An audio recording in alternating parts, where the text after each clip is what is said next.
TV Gracia apresenta as palavras inefáveis de Deus. O Evangelho da Graça. Nos lábios de Jesus Cristo, o homem. Abba, Pai.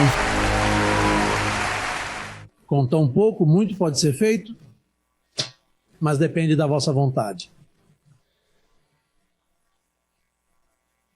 Olha, há pessoas que me dizem: apóstolo, em breve vou plantar $1 milhão para ti. E às vezes duram 10 anos a dizer isso. E o que eu faço é dizer-lhes: eu recebo como se eu tivesse dito ontem. Porque essa é a vontade, mesmo que não o tenha, mas repara que se o tivesse, dava-o. E há muita gente assim. E há confissões tremendas.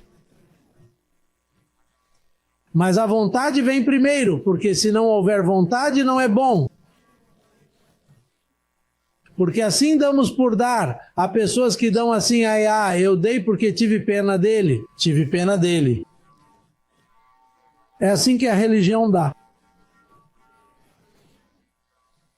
Isso é esmola, uma esmolinha ali, ha.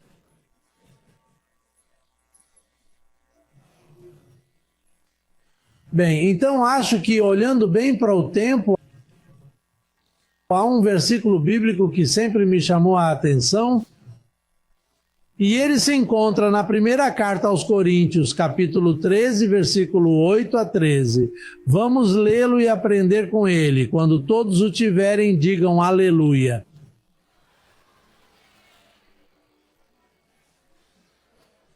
E pensar que costumavam dizer aleluia antes.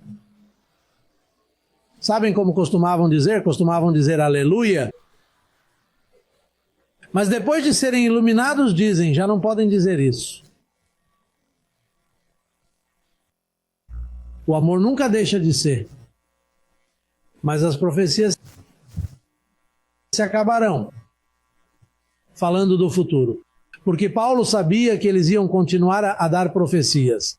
De fato, ele próprio faz uma profecia aqui, porque havia espaço para isso. Mas as profecias se acabarão, e o que é que vai acabar? As línguas.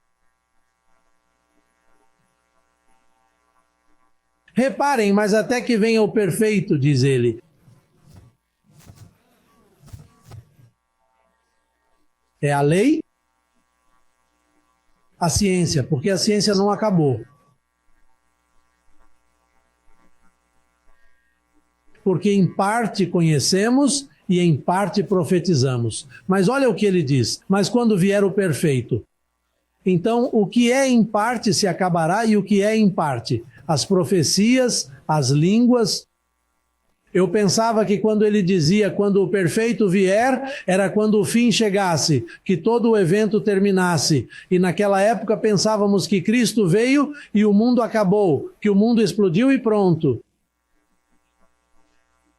Mas Paulo disse: quando o que é perfeito vier, o que é perfeito? Ele diz que então as línguas cessaram. E é verdade, nós já não falamos em línguas, elas cessaram. Neste ministério elas cessaram, porque se você se levanta aqui e fala em línguas, é um espetáculo indesejável aqui. Quem é que vai se impressionar com isso? Se isso é algo que cessou, ouçam o que vos vou dizer. Ouçam o que vos vou dizer. Paulo diz que quando alguém fala em línguas, fala diretamente delas, fala de mistérios, e alguém pode dizer: ei, isso é muito importante, mas de que nos serve falar com Deus se Deus sabe e nós sabemos? Ficamos sem fruto. Ele diz que quando falas em línguas desconhecidas, línguas angélicas da tua alma, do teu espírito, porque és um anjo, dentro de ti tu és um anjo. Olá! Porque há pessoas por aí a dizer, essas pessoas dizem que são anjos. Teimoso. E o que é que tu vai ser? Um cavalo. Espírito e anjo são sinônimos. Somos todos anjos. Isso é óbvio. É como uma coisa de escola dominical aqui. Eles dizem: não, eu não sou um anjo. Olha o que eles dizem, eu não sou um anjo. Bem, se não és um anjo, então não sei o que és. Então és um filho da perdição, e até um filho da perdição é um anjo da perdição. Porque não podes negar a tua identidade, abençoado. Agora vejam isto, sabem por que é que quando o perfeito chegasse a língua acabaria? Porque estava a chegar uma altura em que o Filho do Homem ia chegar com a mente de Cristo. E então ele dar-nos-ia os mistérios das palavras inefáveis. E então esses mistérios das palavras inefáveis são o que tu falavas em línguas antes, que não entendias. Falar? É por isso que já não falas em línguas, já sabes em espanhol, que melhor do que em espanhol. Abba, Pai.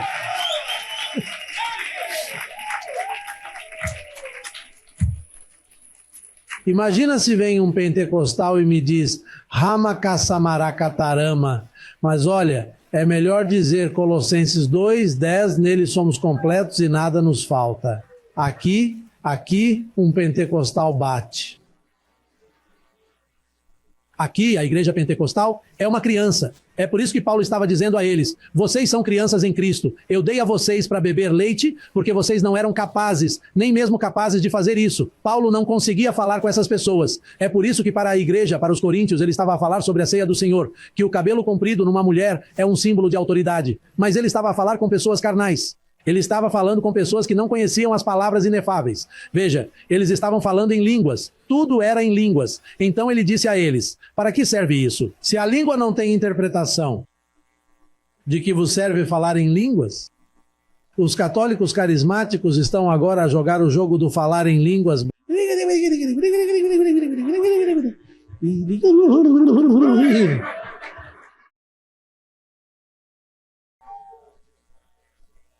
Isso é que... Imaginem se vocês saem por aí como fazem nessas igrejas, dançando e falando em línguas. Ai, ai!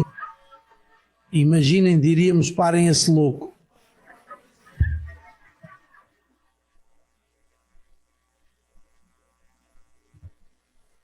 Mas a língua é um dom. O que acontece é que tem 2000 anos.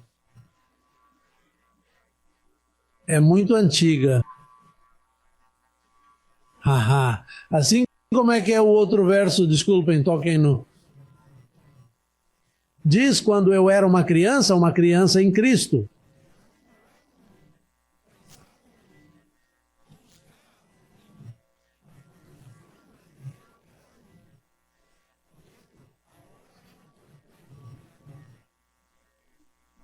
E eram espelhos de má qualidade, espelhos brilhantes, do gênero dos que se usavam para fazer um reflexo onde não se via a cara.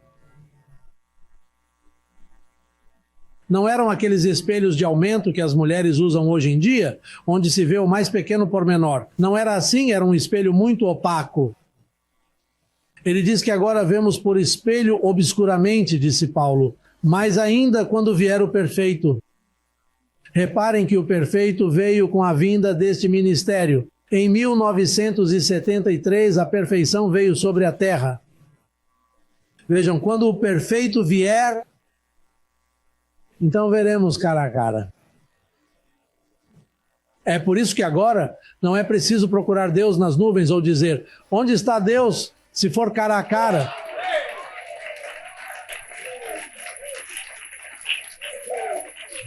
Houve isto naquele tempo, ele diz, agora conheço em parte, mas então conhecerei como fui conhecido. Já te conheces como foste conhecido? Sabes que hoje estava a ler umas cartas, porque recebo muitas cartas quando viajo e levo muitos meses a lê-las, fico para trás, até as crianças me escrevem muitas cartas. Mas hoje tinha lá um pacotinho que tinha sobrado do Natal e cartas que me escrevem. Sei que é a vossa maneira de exprimir o que vos aconteceu e leio-as. E noto que a maior parte delas são de pessoas que estão cá há anos. Alguém me escreveu, quando me tomaste nos teus braços, curaste todas as minhas feridas. E eu fiquei saciado, escreveu-me uma mulher abençoada que está cá há 10 anos. Mas quase todas as cartas dizem a mesma coisa. Tinha um vazio, não sabia quem era. Sentia-me assim, sentia-me distante. Bem, por outras palavras, esta palavra preenche um vazio tão grande na vida das pessoas. É por isso que a religião causou tantos danos, porque a religião dá-nos tudo, exceto a nossa identidade espiritual. A religião funciona no exterior. Não vestir, não tirar, não gostar, não tocar, não conduzir, não fazer. Cuidado com a forma como te vestes. Olha, as calças não devem ser curtas, a saia deve ser comprida, tudo está no exterior. Agora o perfeito está no interior e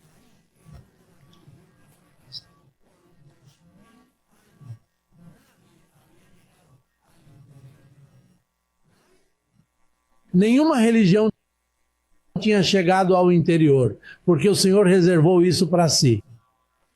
Ele era o que vinha para edificar a igreja, ele disse-o. Mais ainda na carne, o Espírito que estava em Jesus Nazaré disse, eu edificarei a minha igreja. Ele não disse outra coisa, ele disse eu. Olha, foi isso que disseste, Pedro. Sob essa confissão disseste, eu edificarei a minha igreja. Isso significa que o Espírito que estava em Jesus de Nazaré já sabia que se ia manifestar nestes tempos. E é isso que ele está a fazer, a construir a igreja. E se o Senhor não edificar a casa, eles trabalham em vão. É por isso que o homem até hoje não conseguiu construir nenhuma igreja, como esta igreja, nenhuma. O que é que acontece então? Essa religião, o fracasso da religião é tornar as pessoas infelizes durante 2000 anos. Então, a pessoa não tem identidade. Bem, vejam, quando se fixa a identidade de uma pessoa, mesmo que ela não tenha dinheiro, ela tem uma expectativa que mesmo estando nessa situação, pensa que é temporário. Por quê? Porque não só identifica o seu eu interior, como lhe dá o material para falar com as circunstâncias à sua volta. Isto é leve e passageiro.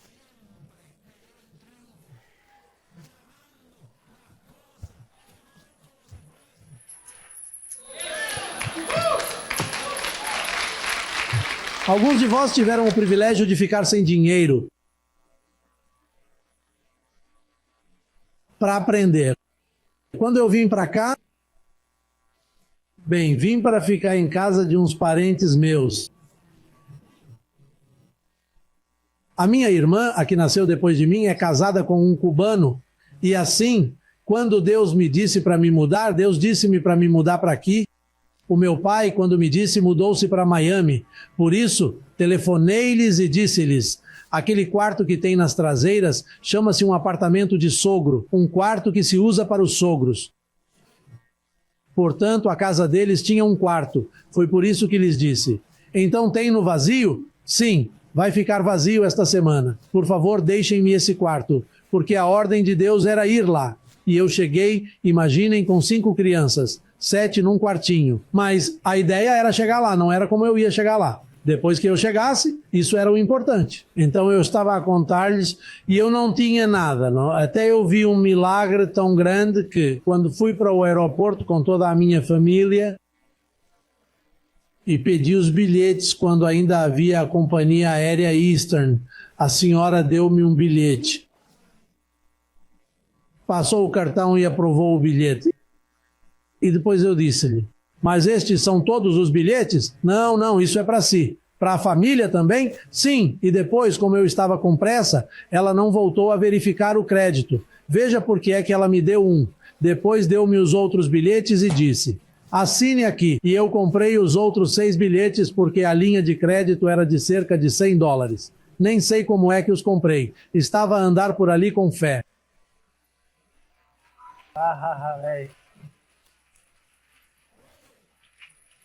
Depois chegou a altura do Natal e eu estava com os meus 5 filhos. Estávamos todos juntos como uma família porque era Natal. E no apartamento atrás da casa, juntamo-nos todos. E o meu cunhado tem dinheiro, é um homem de negócios, próspero e por aí fora. E eles tinham uma grande árvore de Natal, e todas as crianças com brinquedos, e eu com 5 filhos. E eu disse a Nídia na altura, olá Nídia, Eu tenho cerca de $50, por isso temos de ver como é que vamos fazer. O que se passa é que ainda não chegou o momento, mas ainda há uma hipótese. Quer dizer, não se pode dizer que estamos a ser derrotados porque não conseguimos comprar os brinquedos nas primeiras semanas. Mas, se o dinheiro chegar no dia 20, ou se chegar antes do dia 20, então a ideia é que o dinheiro vai chegar. Mas, na nossa cara, devemos sempre mostrar que está tudo bem. Nunca devemos mostrar que há necessidade. Olha, eu não tenho... Não, porque aí o anjo não serve para ti e fica confuso. Tu para impressionares os outros, para mostrares que és assim. Então o anjo diz, como? O que é isto? Porque o anjo está a verificar-te. E olha, os meus cunhados nem deram por isso. Rapaz, eu acabei de voltar de uma viagem, vim de Porto Rico. Quase não consegui. E aí eu disse para a Nídia, chegou o correio, estou à espera de umas cartas. E depois, quando abrimos o correio, havia uma promoção gratuita da Sears.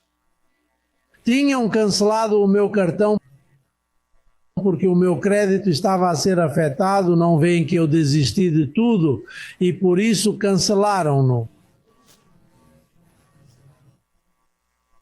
Mas quando voltaram a contactar-me, parece que o computador cometeu um erro e deu-me uma linha de crédito de $5.000. Então eu disse, Nídia, o que te dei esta manhã mudou completamente. Vamos ver como lidas com isso, mas vai haver presentes para todos os rapazes. Mas...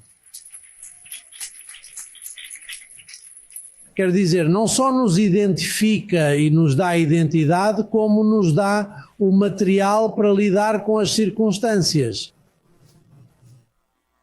Quer dizer, se tiveres medida, se não tivermos medida, afogamos-nos num copo de água. Dizemos, não, isto não funciona, isto é uma ilusão. O apóstolo tem um avião e eu nem sequer tenho uma bicicleta. Então trabalhas, comparas-te ao mesmo tempo e afoga-se e... esqueces-te que eu e a minha família, às vezes, ficávamos num carro que tínhamos. As crianças diziam-me, papá, não me venhas buscar à frente da escola com esse carro. Por favor, para um quarteirão antes e vamos a pé para que os nossos amiguinhos não nos vejam nesse carro velho. Quero dizer, tudo tem o seu tempo, é preciso... Paulo disse que o trabalhador, tal como o agricultor, deve primeiro semear e depois colher, mas no início não foi fácil. No entanto, reparem que Deus estava a dar oportunidade a mim, a Jesus Cristo, homem, pois eu também tinha de ser renovado. Eu também fui o primeiro cristão. Não havia cristianismo no mundo até o ano de 1973. Olá? Eu fui o primeiro. Fui o primeiro que começou a compreender esta nova fraseologia do reino. E depois fui enviado para a pôr em prática. Estava a contar-lhes que uma vez apanhei era venenosa.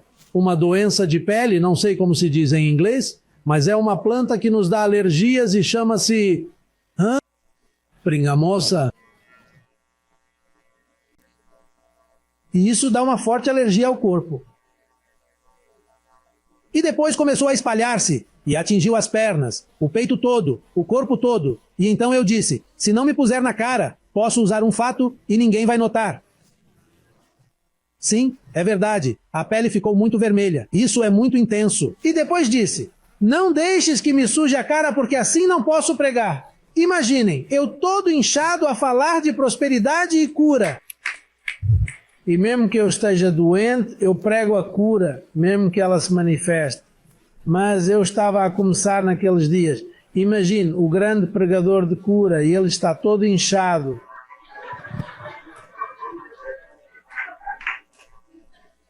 Por isso tive de o pôr em prática. E lembro-me, era quinta-feira e no domingo tinha de pregar. Mas estava a espalhar-se por todo este lado.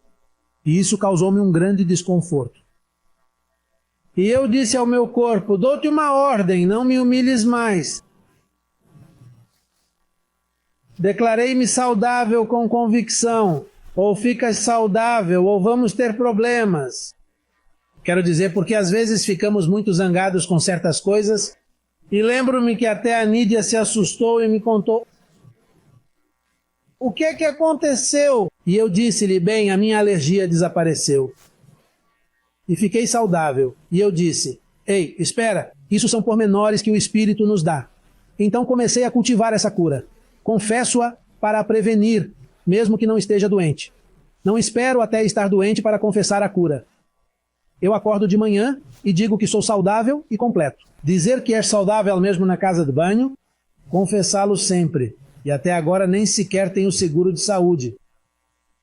Quero dizer, porque há sempre uma ligeira passagem, por isso cuidado. Eles aparecem sempre. Bom, eu tenho as 3 hepatites, elas apareceram. Por isso, imaginem, não posso comprar um seguro de saúde, porque eles excluem-me imediatamente. Não posso candidatar-me a um seguro de saúde, porque o meu corpo é como uma ovelha para abate. O que tenho dentro de mim é a morte. Haha, quero dizer, na carne, no corpo, na carne. Mas enfim, eu ando pela fé, vivo na fé. Vivo na fé por causa do que está escrito. Mas a um médico eu não vou, rapaz. Mesmo que eu veja o inferno ardente, como dizem, mesmo que eu veja fogo, eu não vou lá porque eu não posso mais ir lá. Já não posso, porque onde cheguei já não posso negar. Bem, mas isso é outro assunto. Vejamos Tito 1:10, que já lemos 1 milhão de vezes, mas vejamos o que é o engano da circuncisão.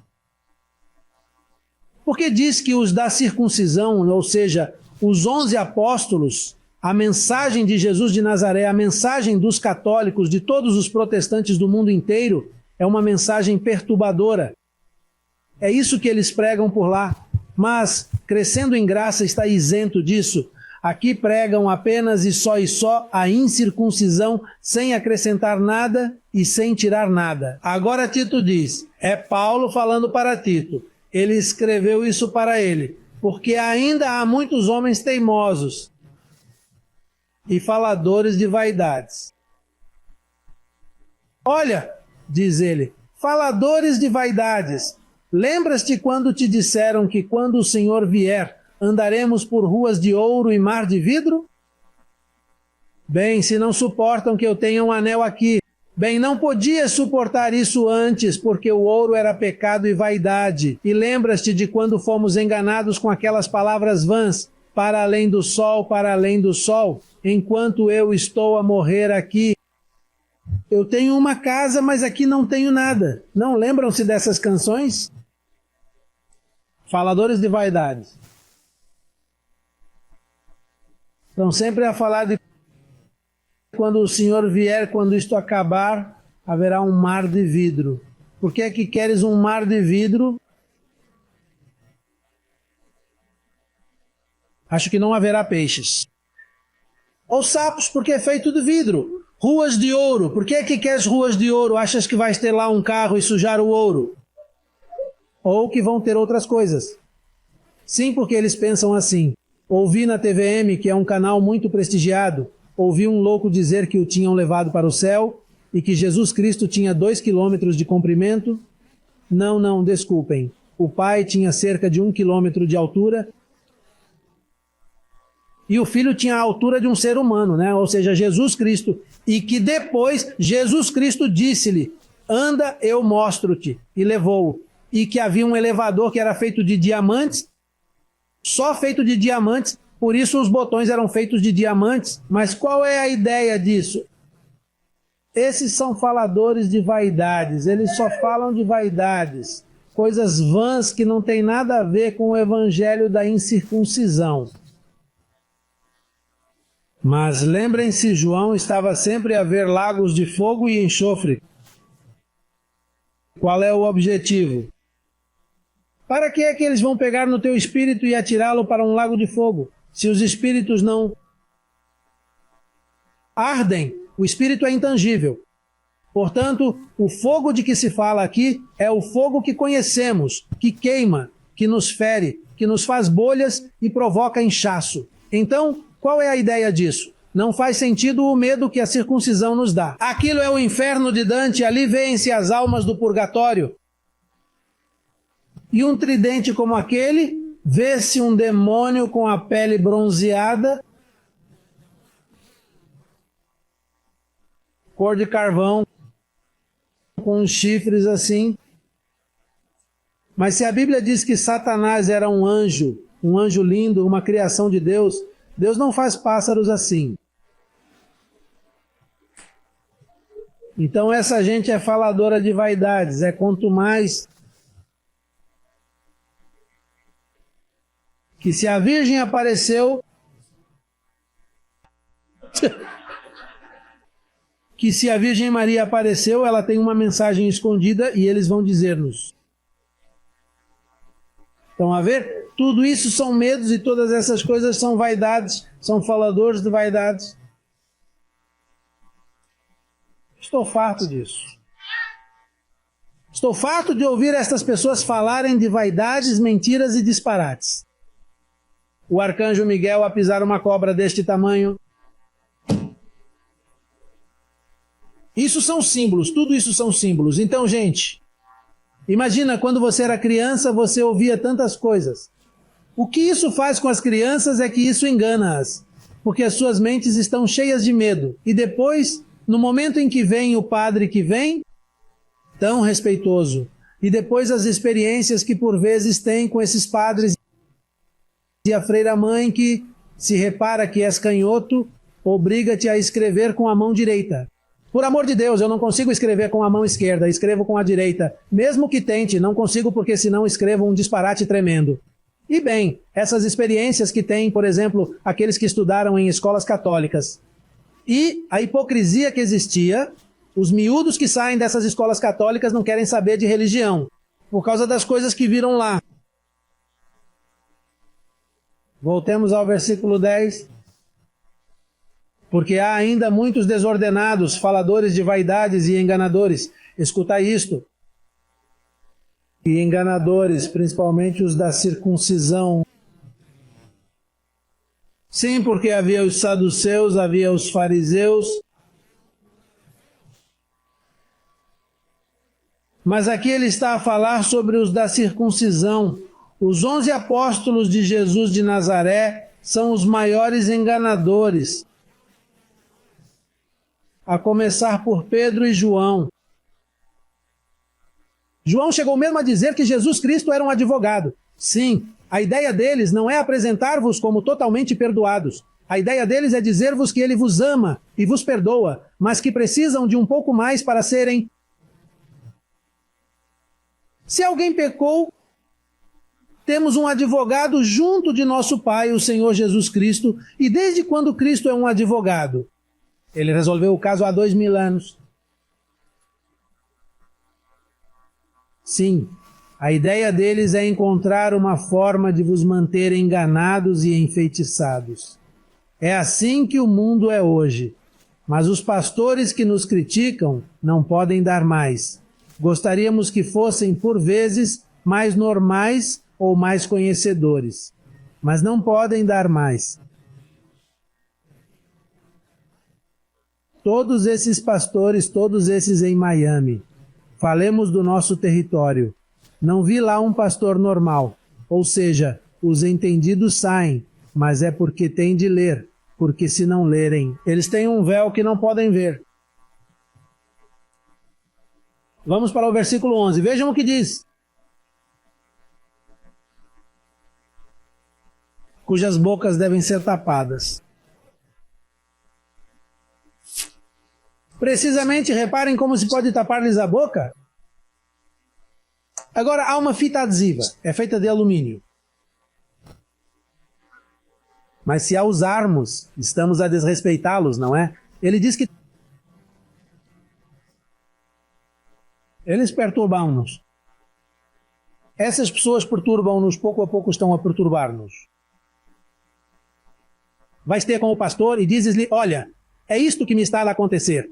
E ele responde-te, fizeste jejum? E eu respondo que sofro de uma dor de cabeça que, se estiver em jejum, tem de me levar para o cemitério.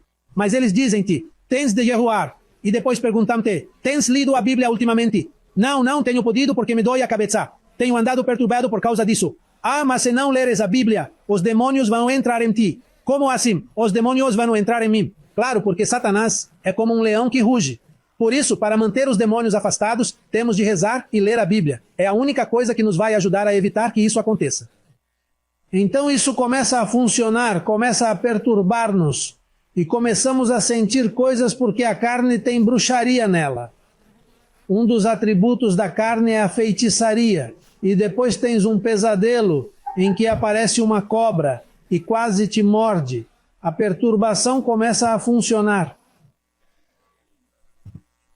E chega à altura em que as pessoas abandonam a igreja.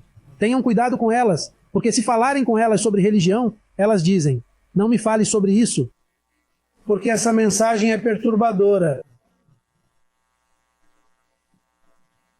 Vamos voltar ao versículo 11, que transtornam casas inteiras. Imagino que se danificarem uma casa, 2 ou 3, acabarão por danificar a cidade inteira. E se você leva 2000 anos enganando 2 ou 3 outras famílias, quando elas vão ver, temos quase um mundo perturbado. O que é que aconteceu? O nosso trabalho é calar as bocas de todo o sistema católico romano e protestante. Temos de os calar a todos. O projeto é global.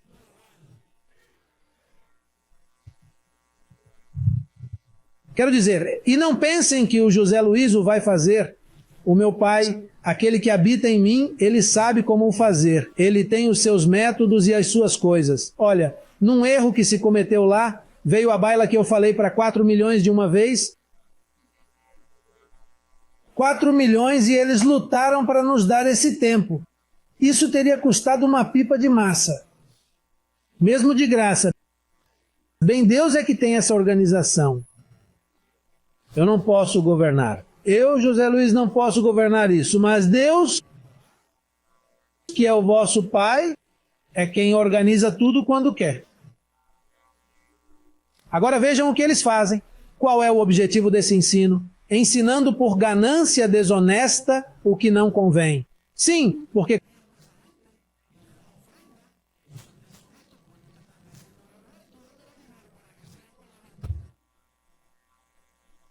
olha, e hoje saiu nas notícias sobre mais alguns padres que abusam. Viste a notícia? Não consegui ver a notícia toda, mas percebo que se eles não acordarem a tempo desse engano, então que se destruam, que se vão destruir a si próprios pouco a pouco. Isso vai cair de qualquer maneira.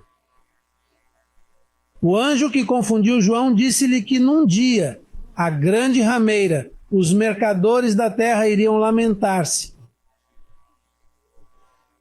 Que mais restava da circuncisão?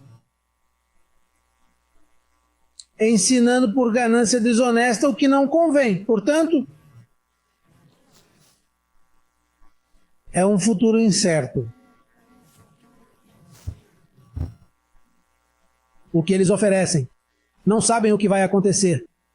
Perguntam, o mundo vai acabar? E respondem, sim, vai acabar. E como é que vai acabar? Bem, vai cair fogo e enxofre do céu. E o que é que aconteceu à promessa de que os mansos herdarão a terra? Não, a terra vai arder em fogo.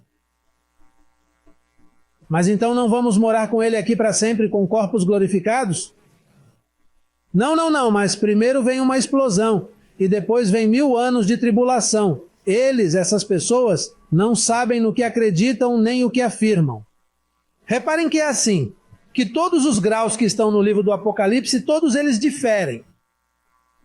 Existem todas as faculdades de teologia nos Estados Unidos, em Londres, na Alemanha, em todo o lado que existe. Todas elas diferem da revelação, todas elas. Portanto, isso não é claro.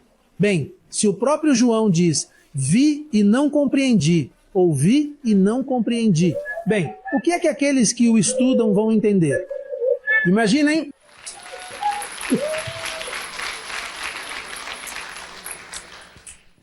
Estas pessoas estudam teologia durante 8 anos, só para perceber que vir significa partir.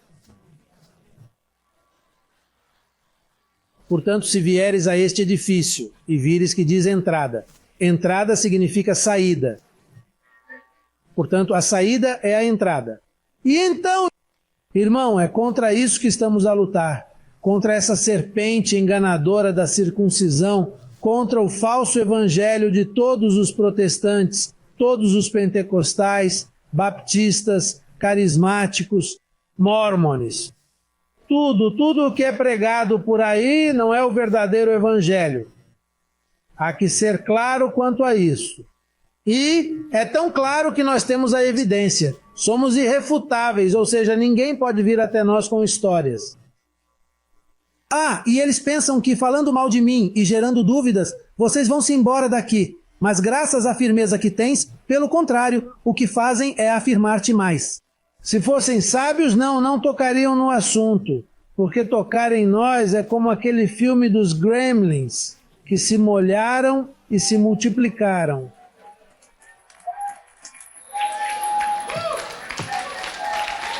Não se pode jogar água em nós. Nós mantemo-nos firmes. Mantemo-nos firmes. E ai de vocês, eu digo-vos através da internet, através deste meio, porque em breve vão ver por causa da vossa barriga, por não abdicarem de um pequeno salário, de um pequeno dinheiro pela verdade. Não tens caráter para abdicar dela, porque olha, não dás valor à verdade e preferes por um prato de lentilhas vender essa primogenitura que ele comprou com o preço do sangue. E vais pagar por isso. Sabes com o quê? Não herdando as promessas do Senhor. Já vos disse. Não estou a brincar. A transformação está a chegar e tu vais ficar. Não disse que se vão perder, disse que vão ficar a ver-nos ser transformados. Depois haverá outra colheita para vós, mas ireis sofrer. Os sábios vão ser todos transformados. Todos aqueles cujas mentes eu renovei. Eu bem vos disse.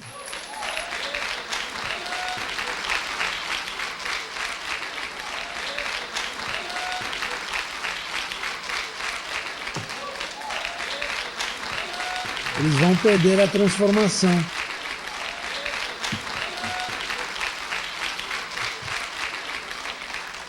Eles não vão perder a salvação, mas a transformação sem uma mente renovada aí não entra.